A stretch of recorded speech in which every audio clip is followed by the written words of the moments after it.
বর্তমান সময়ে বিশ্ব উষ্ণায়ন বাড়ছে আর তার জেরে নাকাল হচ্ছেন সাধারণ মানুষজন। পরিবেশপ্রেমীরা তারা যথেষ্ট উদ্বিগ্ন, বিজ্ঞানীরা তারাও বারবার সতর্ক করছেন। এই পরিস্থিতির মধ্যে দাঁড়িয়ে পরিবেশের ভারসাম্য রক্ষার জন্য সবুজায়ন, বৃক্ষরোপণ, বৃক্ষ সংরক্ষণ অত্যন্ত জরুরি। সেই বার্তাকে মাথায় রেখেই বর্ধমানের একটি স্বেচ্ছাসেবী সংস্থার উদ্যোগে জেলা জুড়ে শুরু হয়েছে বৃক্ষরোপণ কর্মসূচি। বর্ধমান সদর 2 ব্লকের গোবিন্দপুর গ্রাম পঞ্চায়েতের সহযোগিতায় গোবিন্দপুর এলাকার বিস্তৃত অংশে এই বৃক্ষরোপণ কর্মসূচি পালন করা হলো। সবুজায়নের লক্ষ্য নিয়ে এই বৃক্ষরোপণ কর্মসূচিতে অংশগ্রহণ করেছিলেন স্থানীয় জনপ্রতিনিধিরা। পঞ্চায়েতের জনপ্রতিনিধি থেকে শুরু করে বর্ধমান উত্তর বিধানসভা কেন্দ্রের বিধায়ক নিশীথ মালিক তিনিও উপস্থিত ছিলেন এই কর্মসূচিতে।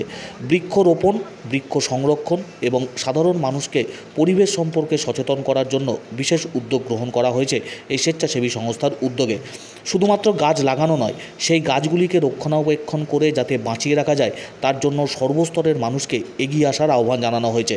বর্তমান সময়ে বৃক্ষরোপণ কর্মসূচির জন্য সর্বস্তরের মানুষজন যেমন উৎসাহিত হচ্ছেন, এগিয়ে আসছেন, কিন্তু বৃক্ষ সংরক্ষণের জন্য আরও বেশি মানুষকে উদ্যোগী হতে হবে।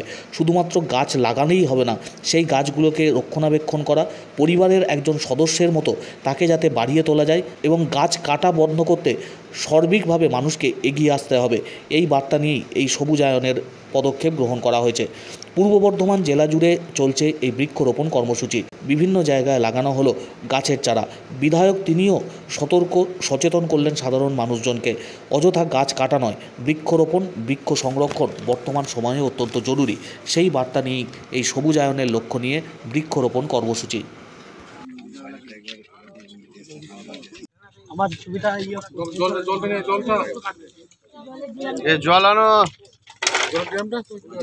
উড়ান এর পক্ষ থেকে আজকে 120টি বৃক্ষ ওরা দিয়েছে আমরা আমাদের পঞ্চায়েতের প্রধান, উপপ্রধান সহ পঞ্চায়েতের সদস্য প্রত্যেকের উপস্থিতিতে আজকে আমরা এখানে 120টি বৃক্ষ আমরা রোপণ করছি। আপনারা সকলেই জানেন যে অত্যন্ত উত্তাপ সবুজায়ন চলছে, আমাদের বন মহোৎসব চলছে এবং এই সময় প্রত্যেকটি জায়গাতেই বৃক্ষরোপণ কর্মসূচি চলছে। আমরাও এই রাস্তাটা অত্যন্ত জনবহুল রাস্তা, শুকুর কুটুক, করাতপুর, রামাইপুর প্রত্যেক মানুষ এই দিয়ে যাতায়াত করে এবং রাস্তায় কোনো রকম সেরকম কোনো গাছ নেই, বড় গাছ নেই।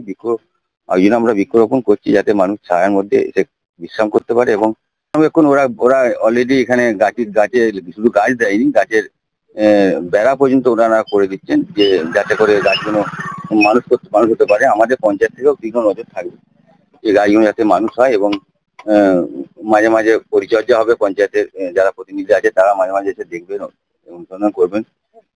গাছকে মানুষ করা আমাদের মূল দায়িত্ব, মূল কর্তব্য, সেটা আমাদের পঞ্চায়েত থেকে আমরা